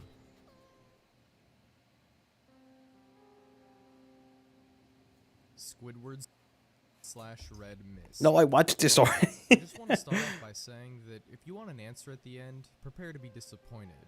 There isn't one. I was an intern at Nickelodeon's. That's how it starts, because the other guy read it and it was the same thing. You're mowing grass? Awesome. Let's go. But it did have a perk beyond education. Is it fun? I've never mowed grass, Like a big one, but because most all I kids at the have time here would go is crazy over a rock. How about rock garden? Let's Dead go with Bart. Dead Bart is You know how crazy. Fox has a weird way of counting Simpsons episodes. They refuse to count a couple of them, making the amount of episodes inconsistent. The reason for this is a lost episode from season 1. Finding details about this missing episode is difficult. No one who was working on the show at the time likes to talk about it. From what has been pieced together, the episode's production number was 7G06, and the title was Dead Bart. The episode labeled 7G06, Moaning Lisa, was made later, and given Dead Bart's production code to hide the latter's existence. It was also written entirely by Matt Groening. During production of the first season, Matt started to act strangely. He was very quiet and seemed nervous and morbid. Mentioning this to anyone who was present around Matt at the time resulted in them getting very angry, and forbidding you to ever mention it to Matt himself. I first heard of it at an event where David Silverman was speaking. Someone in the crowd asked about the episode, and Silverman simply left the stage, ending the presentation hours early. In addition to getting angry, That's anyone crazy. who was on the show about Dead Bart would cause them to do everything they could to stop you from directly communicating with Matt Groening. At a fan event, I managed to follow him after he spoke to the crowd, and eventually had a chance to talk to him alone as he was leaving the building. He didn't seem upset that I followed him. He probably expected a typical encounter with an obsessive fan. When I mentioned the lost episode though, all color drained from his face, and he started trembling. When I asked him if he could tell me any details, he sounded like he was on the verge of tears. He grabbed a piece of paper, wrote something on it, and handed it to me. He begged me never to mention the episode again. The piece of paper had a website address on it. I would rather not say what it was for reasons you'll see in a second. I entered the address into my browser and came to a site that was completely black, except for a line of yellow text, a link. I clicked on it, and a file started downloading. Once the download was complete, my computer went crazy. It was the worst virus I had ever seen. System restore didn't work. The entire computer had to be rebooted. Before doing this though, I copied the file onto a CD. I tried to open it on my now empty computer. As I suspected, there was an episode of The Simpsons on it. The episode started off like any other, but had very poor quality animation. If you've seen the original animation for Some Enchanted Evening, it was similar but less stable. The first act was fairly normal, but the way the characters acted was a little off. Homer was angrier, Marge seemed depressed, Lisa behaved anxiously, and Bart appeared to have genuine anger and hatred towards his parents. The episode was about the Simpsons going on a plane trip. Near the end of the first act, the plane was taking off. Bart was fooling around as you'd expect. However, as the plane was about 50 feet off the ground, Bart broke a window and was sucked out. At the beginning of the series, Jesus I had Christ. the idea that the animated style of the Simpsons world represented life, and that death made things more realistic, hence why it was used in this episode. The picture of Bart's corpse was barely recognizable. They took full advantage of it not having to move, and made an almost photorealistic drawing of his dead body. Act 1 ended with They a always shot say of that about Bart's these corpse. When photorealistic. Act 2 started, Homer, Marge, and Lisa were sitting at a table, crying. The crying went on and on. It became more pained and realistic. Better acting than you'd think possible. The animation started to decay even more as they cried, and you could hear murmuring in the background. Sheesh. The characters could barely be made out. They were stretching and blurring, looking like deformed shadows with random bright colors thrown onto them. There were faces in the window, flashing in and out so that you were never sure what they looked like. This crying went on for all of Act 2. Act 3 opened with a title card saying 1 year had passed. Homer, Marge, and Lisa were skeletally thin, and still sitting at the table. There was no sign of Maggie or the pets. They decided to visit Bart's grave. Springfield was completely deserted, and as they walked to the cemetery, the houses became more and more decrepit. They all looked abandoned. When they got to the grave, Bart's body was lying in front of his tombstone, looking just like it did at the end of Act 1. The family started crying again. Eventually they stopped and just stared at Bart's body. The camera zoomed in on Homer's face. According to summaries, Homer tells a joke at this part, but it isn't audible in the version I saw, so you can't tell what he's saying. The view zoomed out as the episode came to a close. The tombstones in the background had the names of every Simpsons guest star on them, some that no one had heard of in 1989, some that haven't been on the show yet. All of them had death dates as well. For guests who died since, like Michael Jackson and George Harrison, the dates were when they would die. The credits were That's completely that's a silent crazy and twist. written. The final image was the Simpson family on their couch, like in the intros, but all drawn in the hyper-realistic, lifeless style of Bart's corpse. A thought occurred to me after seeing the episode for the first time. You could try to use the tombstones to predict the death of living Simpsons guest stars, but there was something odd about most of the ones who haven't died yet. All of their deaths are listed as the same date. Whoa. Mouse.avi. That's So actually do kind any of of you crazy. Remember those Mickey Mouse cartoons from the 1930s? The ones that were just put on DVD a few years ago? Well, I hear there's one that was unreleased to even the most avid classic Disney fans. According to sources, it's nothing special, just a continuous loop, like the Flintstones, of Mickey walking past 6 buildings that goes on for 2 or 3 minutes before fading out. Unlike the cutesy tunes usually put in, though, the song in this cartoon was not a song at all, just constant banging on a piano for 1.5 minutes before switching to white noise for the remainder of the film. It wasn't the jolly old mouse we've come to love either. Mickey wasn't dancing or smiling. He was just kind of walking, like you or me, with a normal, slightly dismal facial expression and his head tilted to the side. Up until a year or 2 ago, everyone believed that after the film cut to black, that was it. When Leonard Maltin was reviewing the cartoon to decide whether it belonged in the complete series, he decided it was just too junk to be on the DVD, but wanted to have a digital copy due to the fact that it was an original creation of Walt. Once he'd created a digitized version on his computer and looked at the file, he noticed something. The cartoon was actually 9 minutes and 4 seconds long. This is what my source emailed to me, in full. He is a personal assistant of one of the higher executives at Disney and an acquaintance of Mr. Malton himself. Quote, after it cut to black, it stayed like that until the 6th minute, before going back to Mickey walking. The sound was different this time. It was a murmur. It wasn't even language, more like a gurgled cry. As the noise got louder and more indistinguishable over the next minute, the picture began to get weird. The sidewalk started twisting in directions that seemed impossible based on the physics of Mickey's walking, and the dismal face of the mouse was slowly curling into a smirk. In the 7th minute, the murmur turned into a blood-curdling scream, the kind painful to hear. The picture was getting more obscure too.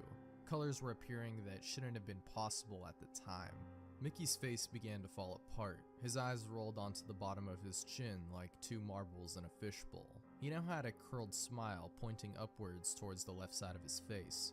The buildings became rubble floating in midair. Meanwhile, the sidewalk was still navigating in warped directions, a few seeming inconceivable to what we as humans know about direction. Mr. Malton became disturbed and left the room at this point, sending an employee to finish the video and note down everything that happened, up until the last second. Afterwards, he was to immediately store the cartoon's disc in the vault.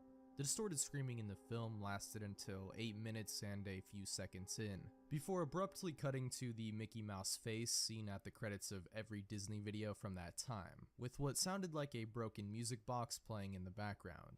This continued for about 30 seconds. Whatever was in those remaining 30 seconds, I haven't been able to get a sliver of information about. From a security guard working under me who was making the rounds outside of that room, I was told that after the last frame, the employee stumbled out of the room with pale skin, stating that real suffering is not known 7 times before speedily taking the guard's pistol and offing himself on the spot. The only other thing I could get out What of an Mr. ending, Malton was bro. the last frame of the Bro film was ended a it all. piece of Russian text that said something along the lines of, quote, "The sights of hell bring its viewers back in." As far as I know, no one else has seen it, but there were dozens of attempts at getting the file on rapid share by employees inside the studios, all of whom have been promptly terminated from their jobs. Whether it got online or not is up for debate, but if rumors serve me right, it is still out there somewhere under AVI. If you ever find a copy Nice. of the film, don't view Nice. it. Contact me by phone immediately, regardless of the time. When a Disney death is covered up as well as this, it means this has to be something huge. Get back at me. TR. I've yet to find a copy, but it is still out there. I know it. The Amazing World of Gumball. The Grieving. I've always loved Cartoon Network. When I was growing up, it was my favorite channel to watch. Even today, it still has some good shows, like Adventure Time and Regular Show. One of the newest shows on the network, The Amazing World of Bro, this Gumball, creepypasta is a old cute as and hell. wildly entertaining show. Not really my cup of tea. It's a little immature, but my little brother seems to like it a lot. One day, I was watching Adult Swim when I realized that I'd been up so late that I hadn't even kept track of the time. It was already 4 a.m. I don't recall ever watching Adult Swim this late, so I stayed awake to see what would happen when it ended. A little bumper showed up at the bottom of the screen during a commercial break.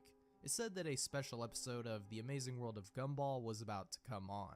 I was a little confused about an episode of a very popular new show coming on this early, but I was bored and I decided I would watch it, thinking it might come on later in the day so I could spoil it for my brother. Sort of mean, I know. The flashy and energetic intro theme played. Although it was played a little differently than I recall, the music was a little different and the show's logo wasn't animated. Its colors were done rather sloppily as well, almost like something a little kid would do on a doodle board or a glow board. I ignored it, assuming it was just done for this special episode. The title of the episode was The Grieving, a sort of sad title, but I didn't really pay too much attention. It began with Gumball, the show's 12-year-old protagonist, standing alone facing a corner of his dimly lit classroom. He looked absolutely miserable, a far cry from his cheerful demeanor he usually had. There was no one else in the room, not even his best friend and adopted brother Darwin the goldfish, and the windows in the room clearly showed the night sky outside. I was really starting to get confused. Why would he be at the school at night? And why was he standing in the corner all sad and alone? After about what seemed like a minute of Gumball standing somberly in the corner, the scene suddenly changed. We were in Gumball's house. Once again, the scene is silent and a little disquieting. Richard, Gumball's enormous rabbit father, walks in from the kitchen. He looked even more miserable than Gumball had in the previous scene. Richard isn't wearing his usual attire. He's dressed in a fancy black suit, a little uncharacteristic of him, as he's usually a slob. He sighs and slumps down onto the sofa and starts sobbing intensely, sounding like someone who had just lost something important. I was starting These to get a little creepypastas creeped are out. so- Where was the silly fun cartoon They're that so I usually funny. look forward to They're so watching with bad. my younger brother? This was something completely different. I was beginning to think that this might have been something the creators did as an experiment or something, a test of the animation or sound perhaps. Though it couldn't have been. Aside from the opening theme, which was still different from the final shows, the episode had been much quieter than it usually was, only subtle sounds and very little music, and the animation was nothing to write home about either. It was done a bit like an amateur Flash on Newgrounds. The character designs were somewhat sloppy and rushed looking, and the real-life backgrounds used for the show looked different. As confused and somewhat frightened as I was, for some reason I kept watching it. Poor Richard was still sobbing on the sofa as the front door opened suddenly, making me jump a bit at such a loud noise. And Gumball's mother, Nicole, a blue cat like him, stepped in. Like Richard, she wasn't wearing her usual outfit for some reason. She was in a black dress and wearing a pretty black hat. Who and died? brooch. Nicole sat down on the couch to comfort her husband, although she was looking a bit saddened herself. By this point, Richard's crying had begun to get more pained and miserable sounding. This wasn't the normal cartoon crying on the show. This was realistic and almost depressing crying. I almost felt like sobbing myself. Finally, after what seemed like hours, the sad scene at their home ended, as it shifted back to school. We weren't in Gumball's classroom this time. We were in Principal Brown's office. Nicole and Richard were there in their usual clothes, looking more normal and happy than they had before, but still slightly worried. Principal Brown, however, looked extremely sad. He quietly and somberly informed them that their children, Anais and Darwin, were not present after lunch earlier that day. They hadn't been seen at all the rest of the day. Nicole was instantly furious at him. She began spouting various insults and calls at him that I don't think would have made it on a more mature program like Regular Show. I was laughing at this because it seemed sort of funny for Nicole to flip out in this manner and start swearing like a sailor in a G-rated cartoon. But my outlook soon changed when Principal Brown told her something else after she had finally quieted down. His eyes began to tear up as he informed them that they were eventually found, but they had not been found alive. He went into graphic and nearly nauseating detail, describing how their bodies were found, their parents sitting back in utter shock. I could hardly believe what was happening. How could such a cheery and fun kids show be taking such a dark and twisted turn? I was considering turning the television off, but I was too scared to be left in the dark by now, nearly frozen by fear and disturbed intensely at the terrible things that he was saying. Another flashback. The scene was earlier that day, and the animation in this scene was even worse than earlier. I don't remember it very clearly, but I think he began his recollection by saying that the school had called the police department when they first turned up missing, believing the kids had simply ran off and decided to skip school. They said it was very uncharacteristic of both Darwin and Anais to go skipping school like delinquents. Darwin was a little naive and a bit ditzy, but he was a good kid and wouldn't even have dreamed of doing something like that. And Anais was even less likely to run away. She was a straight-A student, despite being only 4, which also troubled the police, seeing as a defenseless 4-year-old girl was missing as well as an older boy. The school had been thoroughly checked, so the police started to search the heavily wooded area outside the school. It took little time for the police to discover the horrifying fate of Anais. In a small clearing outside of the school, Anais's head was found in a small box. You likely would have expected something like that to be shown in the show's cutesy art style, but it was nothing like that at all. Realistic blood covered the box, inside and out, while Anais's head was done in the normal style, but was drenched in blood. There was a note in the box, seemingly written in her blood. It was never stated during the episode what exactly was written on the note, but it apparently led to the rest of her remains and Darwin's heavily mutilated corpse. What I remember most about this scene was how out of place it seemed.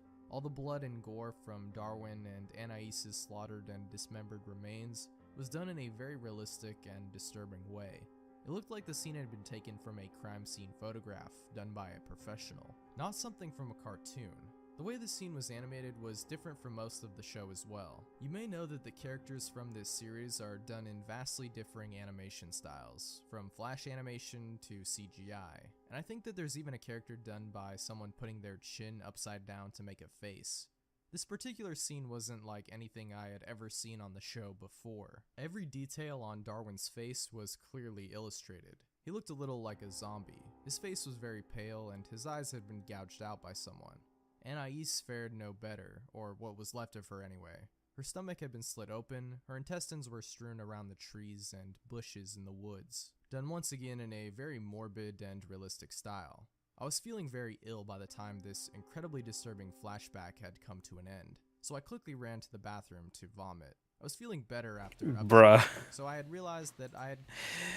Every time there's a creepypasta, they're always like, it was so disgustingly detailed that I went to the bathroom and vomited. But then I came back and kept watching. Nah. Oh, God, let me put something else. Jesus Christ. Ugh. Let me get some coffee. I feel like there's like an echo in my voice. I'm not really liking it. Let me see if I can fix that. 1, 2, 1, 2. Echo. I think that's better. Yeah, that's better. Let me see. I don't know what to put. I could put some other people drawing since I'm drawing myself. I don't want to put music that's copyrighted either.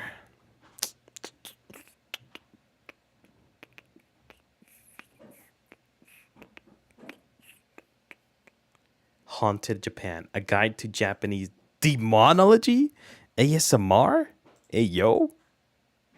According to Japan's traditional Shinto faith, our world is inhabited by countless spirits. Damn. W. Okay, let's watch this for now. In fact, there's even an old expression that says 8 million kami surround us in the mountains, the seas, the forests, and even in the very air that we breathe. Some of them are playful tricksters.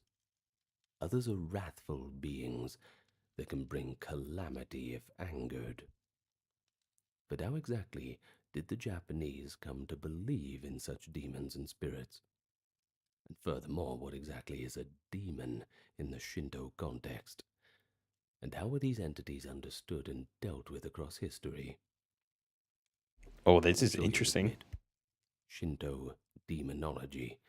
It probably wasn't on your list of things to talk about today. But now that you're here, let's get into it together. Far from the simplistic notion of demons as purely evil beings, Shinto demonology is a rather complex world. And that line between demon and god can certainly be quite a blurry one. But don't think that we're here to twist things around like some horror movie clickbait. We're only interested in the facts of it. It's not a ghost story. It's not a fantasy. It's just traditional Shinto theology. So keep an open mind as we begin. Perhaps you might encounter something you did not expect. In any case, all manner of otherworldly beings await you, should you choose to spend the next hour with me. Now, allow me to welcome you to the channel. It's always good manners to do so, isn't it?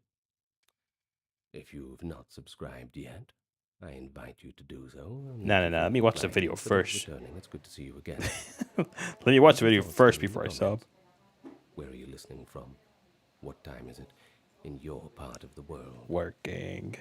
Now, this video is 100% ad-free, What? along with all the other videos on this channel, for your uninterrupted enjoyment.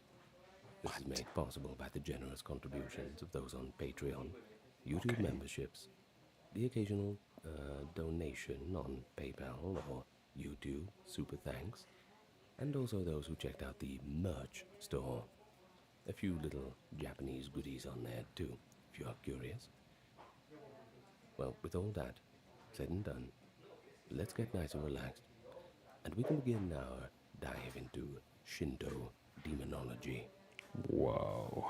This channel's kind of Now, if crazy. you are starting from a foundation of not really understanding what the Shinto worldview is, I don't really blame you. It's a little bit of a niche topic. So let's first just get a grasp on the Shinto worldview of kami. You heard that word in the introduction, didn't you? But the term kami in Japanese is often translated as gods or spirits. But it's a bit of an umbrella term, a broad range of sacred or numinous entities. You'll get the grasp of it as we keep going along.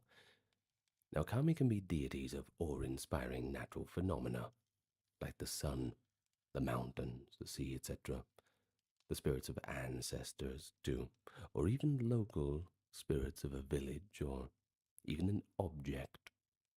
In Shinto thought, the world is inherently sacred and alive.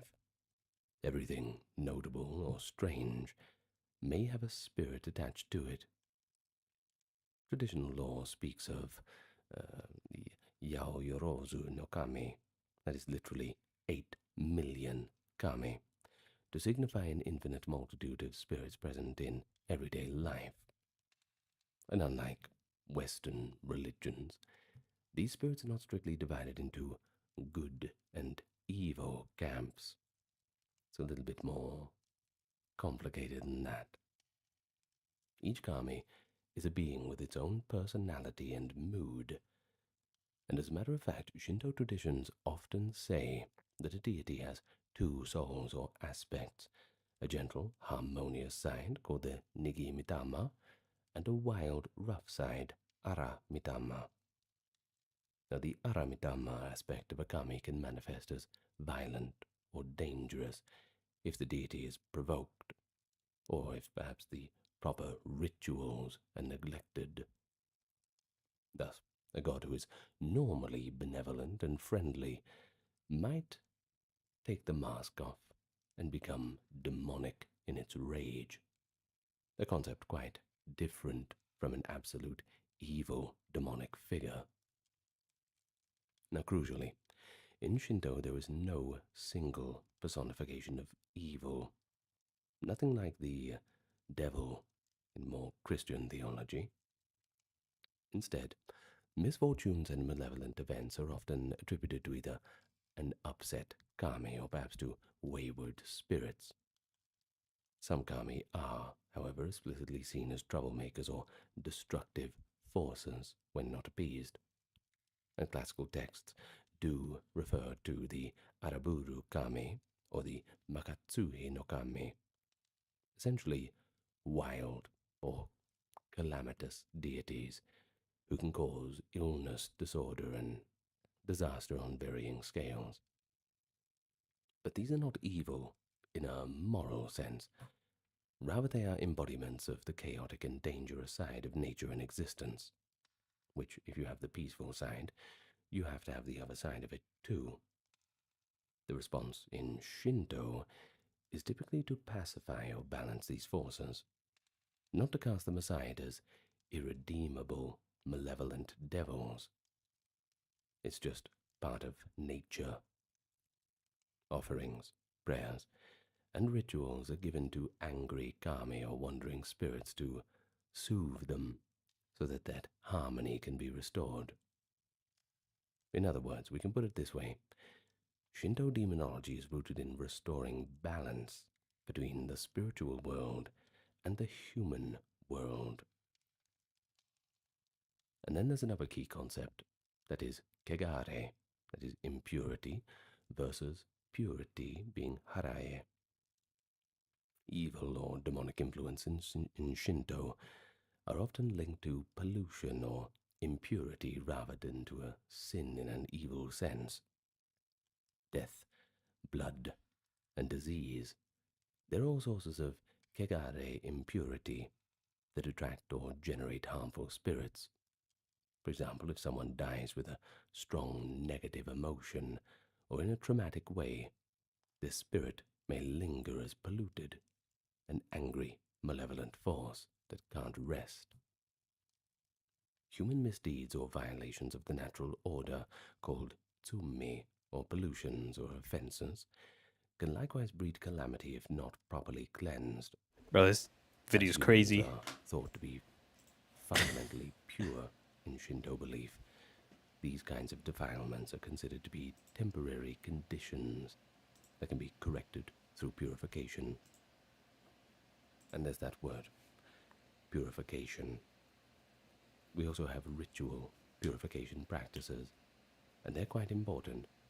Washing with water, sprinkling salt, or even the grand ceremonies of O Harae, the great purification performed twice yearly. They're all aimed at expelling impurities and any clinging malevolent spirits. And just a quick note on language. When you hear this prefix, O, in Japanese, it usually means something big, or it's placed as an honorific. So, one may say that Shinto's demonology is actually more of a system of preventative medicine for spiritual well-being of community and environment, keeping those unquiet spirits at bay through cleanliness, offerings, and reverence. Of course, there's different opinions on it, but that's boiled down to its simplest definitions for the point of just building a foundation to understand this from. But do keep in mind that it's also important to note that from early on, Shinto beliefs were coexisting and influenced by other belief systems such as Buddhism and Taoism, which introduced their own concepts of hell, ghosts, and demons. By the first millennium CE, the Japanese did not sharply distinguish whether a troublesome spirit was Shinto or Buddhist in nature. No, the goal was just to avert danger. Thus, Shinto shrines and Buddhist temples often worked in tandem to address supernatural threats. This syncretic environment gave rise to a rich variety of demonological ideas. For instance, the word Oni, usually translated as demon or ogre, is written with a Chinese character meaning a dead or hidden spirit. In Lady Chinese, Goo, what's it's pronounced up? Gui, and usually means I'm pretty much the same watching thing, but hasn't horror videos while I draw on the. I have some animated commissions that I've been working on, and honestly, I've listened to enough music, and I need like a voice or something behind me. Yeah, it's looking okay.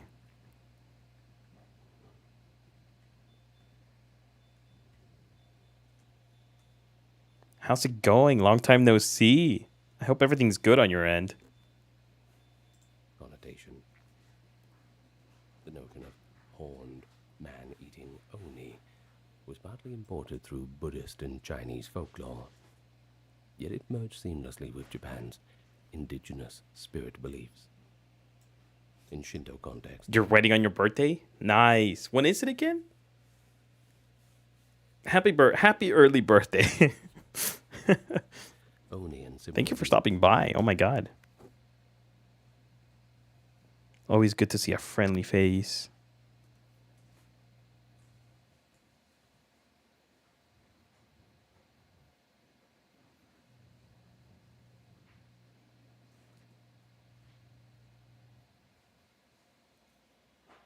The 21st?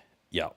Yup, that's close. beings were seen Happy as early the birthday. category of a troublesome spirit to be repelled as needed. So there's your introduction. And we must understand things within this context. Wait a second. Did I have a request for you?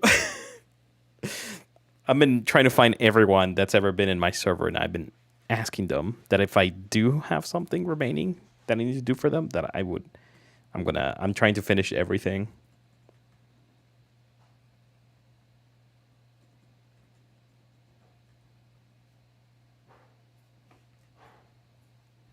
Yes, I want the hair to move.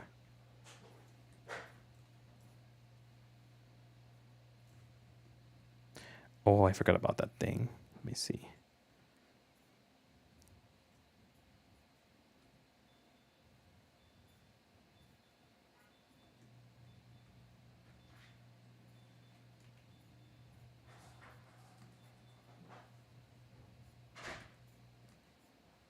The hair.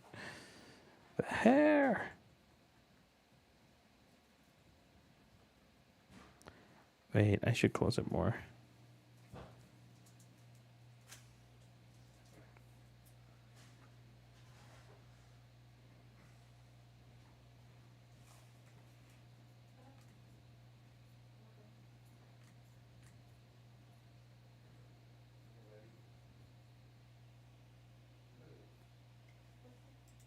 Shinto provides us with a world alive with spirits. Some can bless, some can harm. Sometimes it depends on their mood. And evil is not an external cosmic adversary, but a matter of impurity in Whoa. balance or a soul in anger. And so now we can explore how, across time, the Japanese identified certain beings as demons and developed stories and rituals around them. Shinto demonology will certainly reveal itself as a continuum from the mythical gods who punish and test, to ghostly apparitions and shapeshifters that challenge the living, and of course, to those enduring cultural practices that try to keep all of these forces in check. So, let's get to the records of Shinto. Where exactly do we get all this information from? But in terms of our primary sources, the contemporary records of the time, the oldest recorded myths are found in the 8th century chronicles, the Kojiki, the record of the ancient matters. Now, when we say 8th century, more particularly, it's 712. We also Damn. have the I don't Nihon understand Shoki, anything he's the saying, but this is Chronicles of cool. Japan, chronicled 8 years later in 720. Now, why are these texts important? Well, they recount the creation of the islands of Japan and the deeds of the first kami. Oh. While their main purpose was to legitimize imperial lineage, they also incidentally contain early examples of demon-like entities and, more than a few, dangerous spirits. The way Whoa. these old primordial stories describe the netherworld and monstrous beings certainly laid that groundwork for the later Japanese conception of demonic forces. One of the most dramatic episodes is the myth of Izanagi and Izanami, the divine couple who created the land. When the goddess Izanami dies giving birth to a fire god, she descends into Yomi, that is a shadowy land of death. Grief-stricken, the god Izanagi ventures into Yomi to retrieve his beloved wife.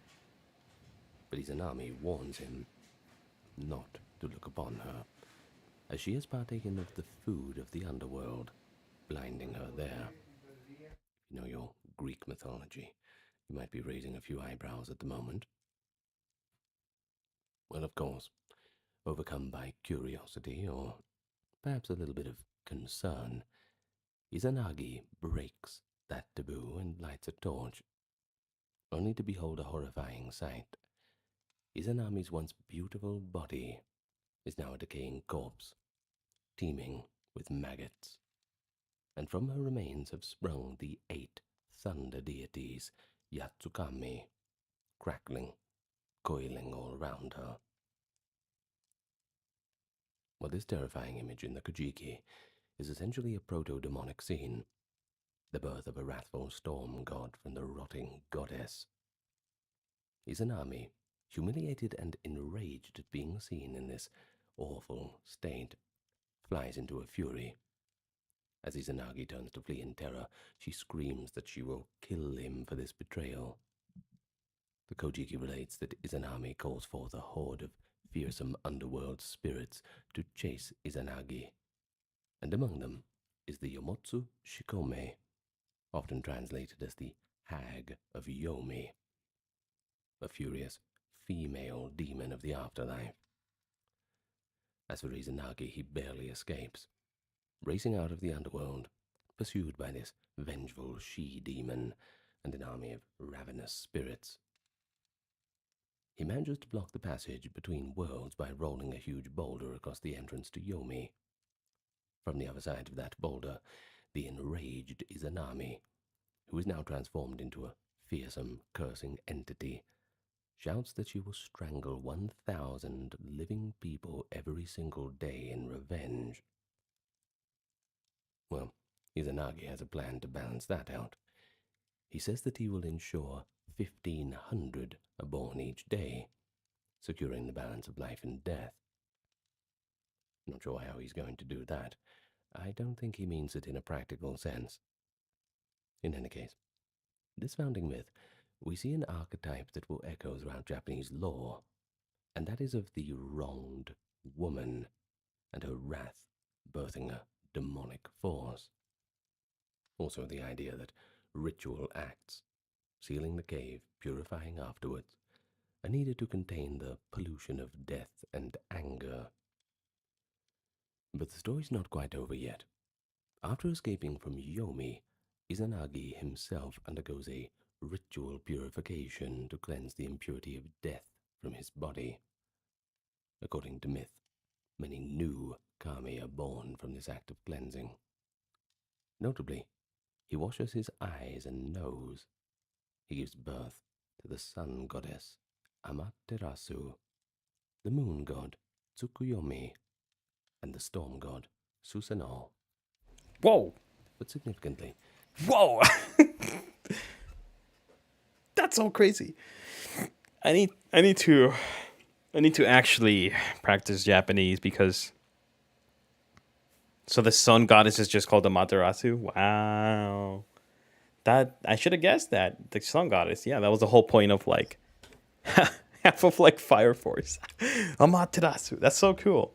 I need to study Japanese. the act of cleansing also produces minor Whoa, welcome back, Lady Goo. No, you're fine. You're fine. You're fine. I'm just drawing here. No worries. and disaster. They are known as Magatsuhi no Kami. Mahatsuhi These are essentially the Yokami. kami of calamity. That is the translation, roughly. Spiritual residue of Yomi's pollution. And this suggests that misfortune and So malign spirits interesting. are inescapable byproducts of this cosmic order, present from the very beginning and will be present till the very end. Here, let me go Other down early faster. Japanese texts thus acknowledged that along with the divine light came darker forces that needed to be acknowledged and appeased. But Shinto myth also features monstrous creatures that later generations viewed as demons in a pretty strict sense. Okay, so The famous example is the... you never left? Oh, shit. Nice. Let me put that back the music I was putting at the end of the stream. I just like, I was gonna put creepypastas and I have creepy music, but yeah, I'm really excited.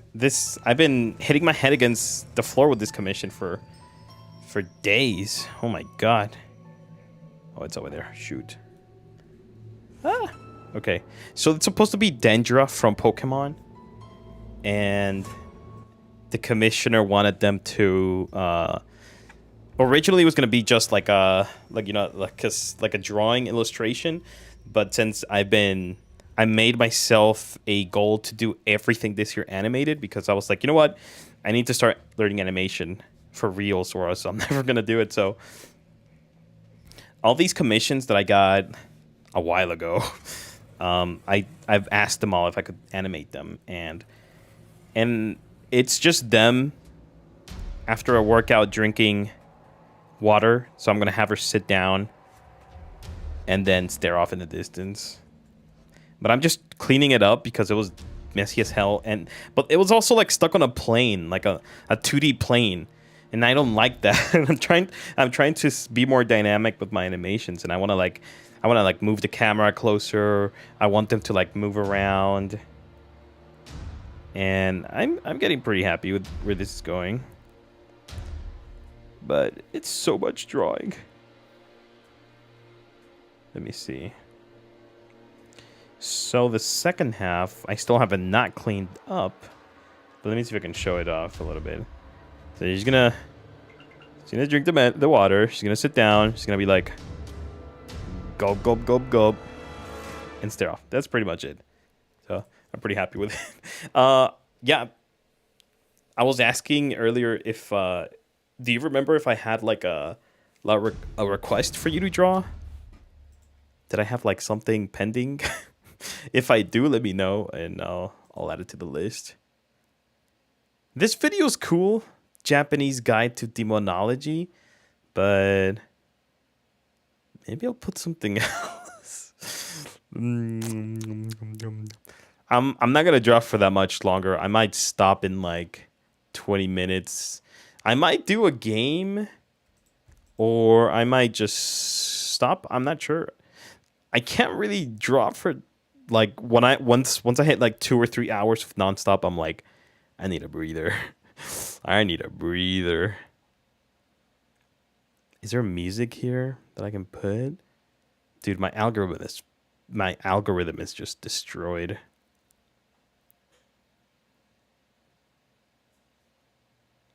Who is this woman? The woman hiding in 13 Pixar films? 6 years ago? Wait, what? Pixar tends to make their movies with 4 demographics in mind. Wait, I can't show this because it might be copyrighted. That's so cool. Oh. I might put some music. Hell yeah.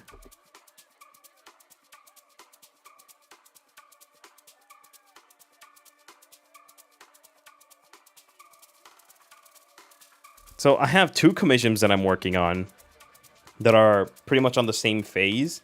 Then I have another one that this one is Wangari from Little Witch Academia, and it was supposed to be just her like in a different alternative outfit, but then I told them if I could have some fun with it. So I'm gonna have her like dancing in front of the camera like TikTok or something. And then the camera falls. So I'm like, it's cute, I think.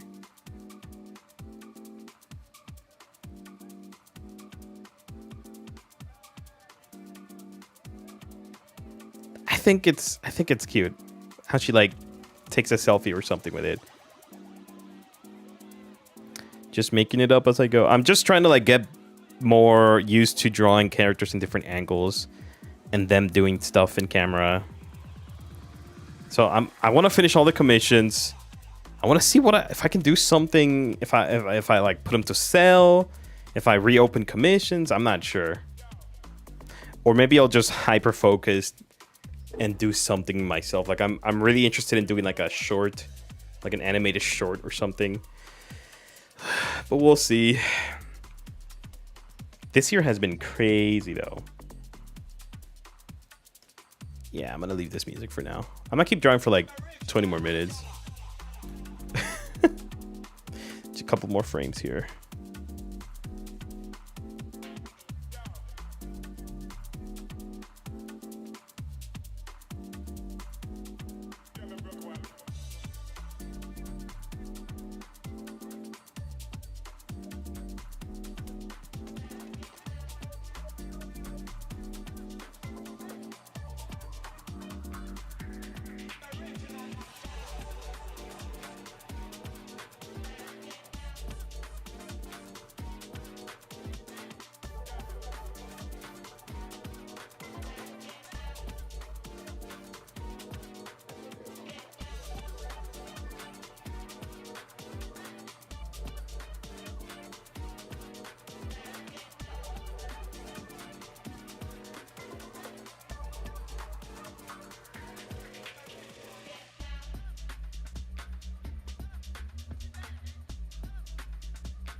Oh my god, Giga.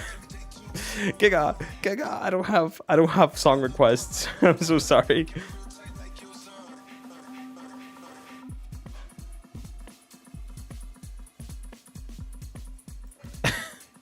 Do I even have that on?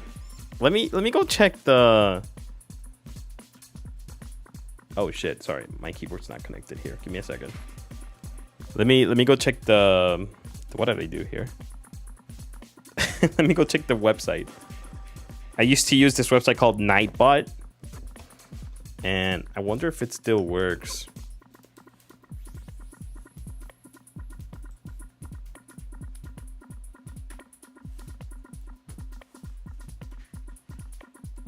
Nightbot. Dang it, autofill. All right, let's see. Nightbot.tv. Has it changed? What's this website? Where's the login button? Refined essentials. Automatic moderation. Scheduled announcements. Same bot, any platform. Song requests. Okay, but how do I log in? Add to cart. Select a provider to sign in with. Okay.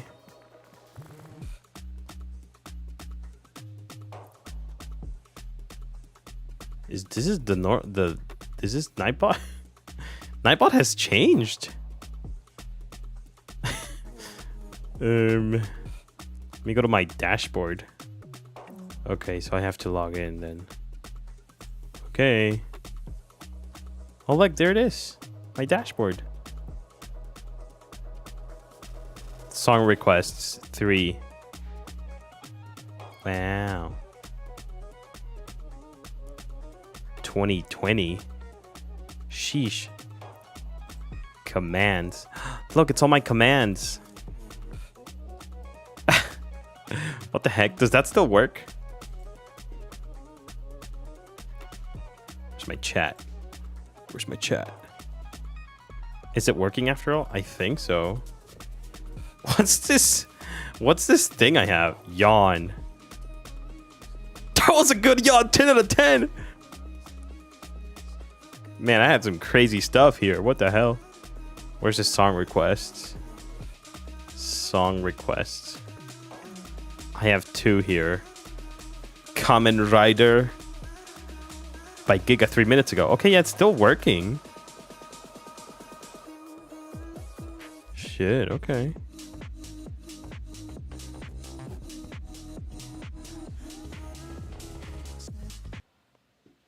How do I do that, though? Do I just... Is there any info here that might dox me? I don't think so. What happens if I throw that here? Whoa. Here, let me crop it. Come on, computer. Oh my god. I hate it when it just doesn't work. Let's see. Let me go 350. Top. Let's do 25. Let's do 50. It still says song requests. And the bottom, it shows who requested it. But there's a search bar. Let me get rid of it.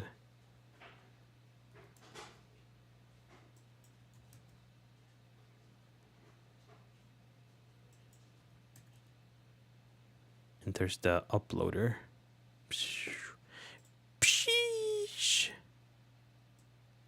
Look at that. Song requests are back. What the hell? I mean, might as well.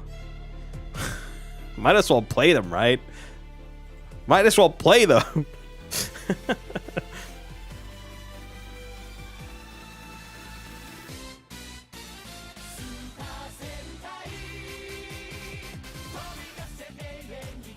Okay. We'll see if we get in trouble. We'll see if we get in trouble. Oops, I have to reconnect my keyboard.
Yeah, next time I stream, probably tomorrow, I might put on the title like song requests or something. Maybe that brings a couple more people.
Whoa, it's like a TikTok. What the hell?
Yeah, it's pretty good. Thank you for adding these. So, let me see. Yeah, thank you. Well, like when we end the stream. Wait, how do we lower the volume here? Let me see. When I do end the stream, like just like back in the day, like the songs are just gonna stay in the queue. So like next time I start, they're just gonna like start again, like where we left off. I don't think there's a limit. I think I turned that off. Let me see.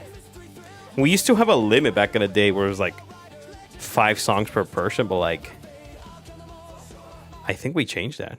Oh, oops, my bad. Queue limit, user limit 15. Oh, let me make it like 50 or something. Something unfathomable. Something no one will ever reach.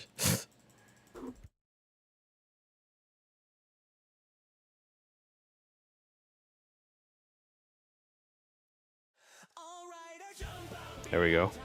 1,000. I think, I don't know if it goes that high. I'll check later.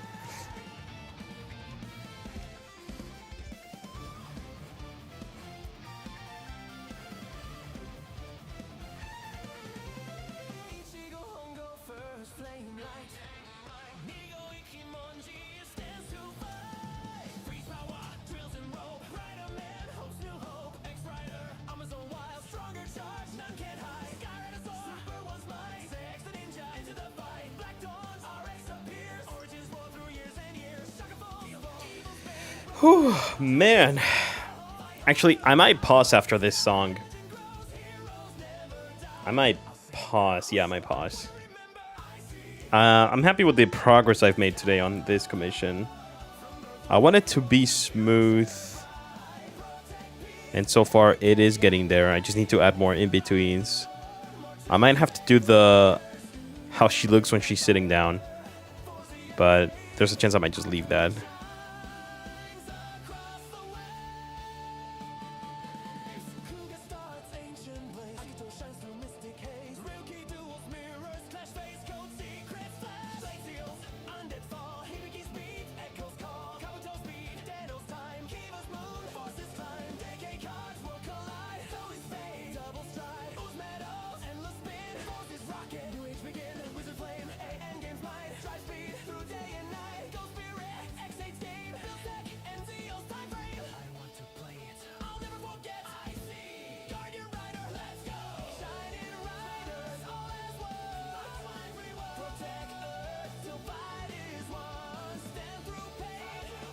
I think I can make this one.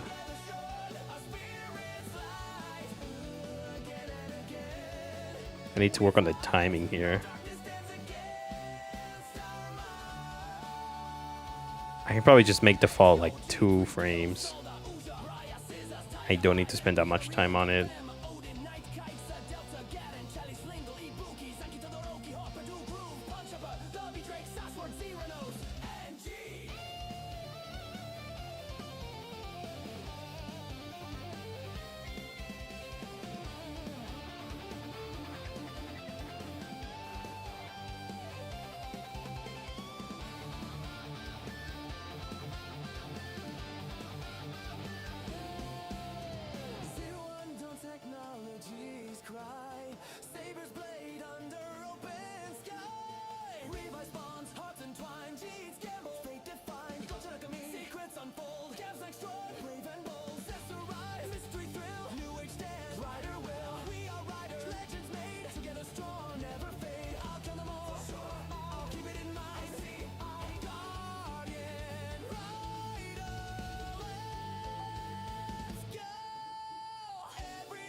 I just put him off outside the frame.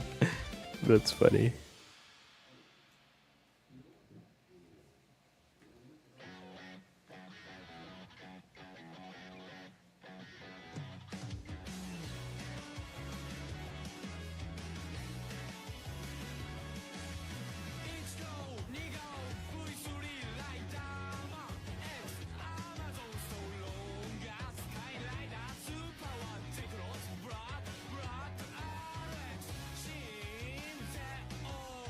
I guess I could get away with this.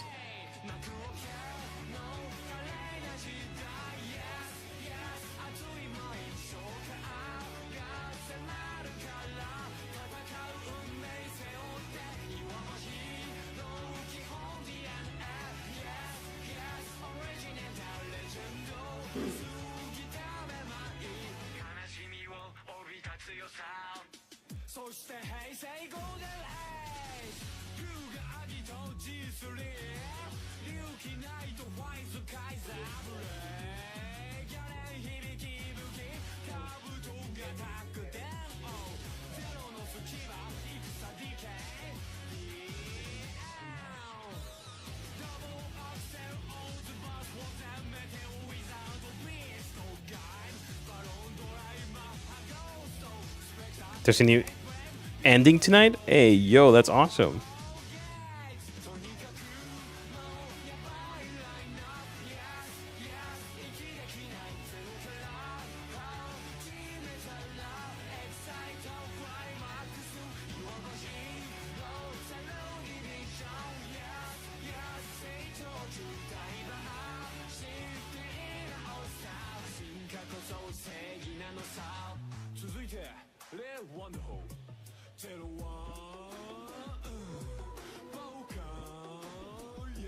Yeah. I just need to work a lot on this timing. Ah! All right.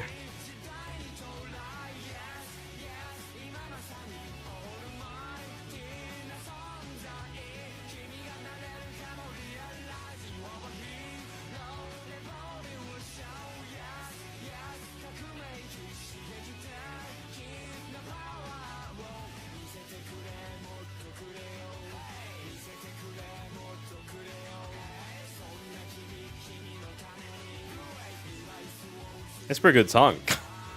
Getting distracted by the video on it, but like it's pretty good.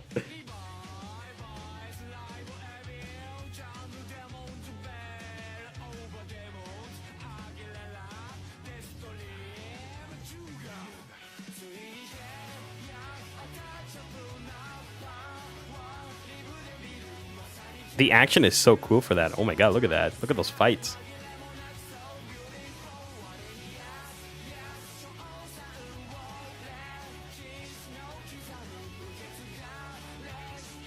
I'm sure the stakes are high. I just need to watch it.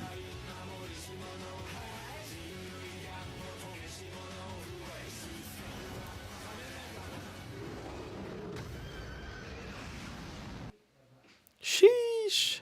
That's awesome. All right, I'm gonna pause it here before I watch another one. Giga, thank you for requesting those. Thank you for stopping by. Lady Goo as well. Thank you so much. I'm gonna pause here. I made pretty good progress with the animation, with the commission. I'm pretty happy with it. I'm gonna take a break, and I'm definitely gonna stream again tomorrow. So I'll see you guys then. Thank you so much. Thank you guys so much. I'll see you guys next time.